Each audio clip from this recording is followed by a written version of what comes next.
Trondheim is a city in central Norway, dates back to the 11th century. It has a Gothic Nidaros cathedral, which features ornate rose windows and a detailed west facade.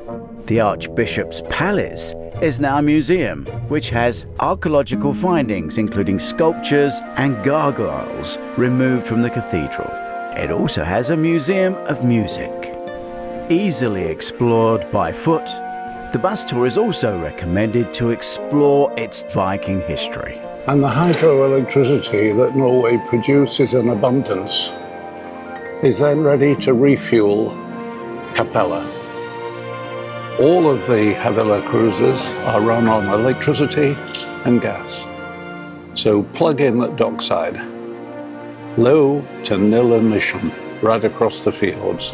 This is Martin Clarkson for Doris Visits in the Fjords. Big source of income in Norway. They are one of the world's largest harvesters of LNG gas. And Havila has been very quick to pick this clean fuel up as an ideal way of fueling its fleet. LNG gas plus the largest electric batteries on board make these the cleanest fleet on the ocean. Low to nil emission, which also gives them permission to enter some of the heritage fjords, where the so-called dirtier fuels would not be welcome. As we pull away from the harbour, refueled and reloaded, the sister ship Polaris is patiently waiting to come alongside.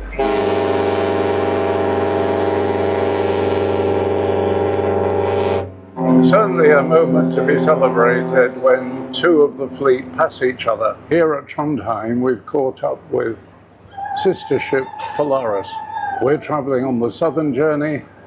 Polaris is retracing our steps, travelling north.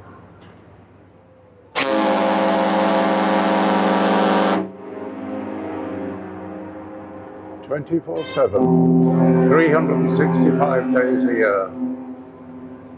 These ships continue to ferry the passengers, the supplies, the mail up and down the Norwegian fjords.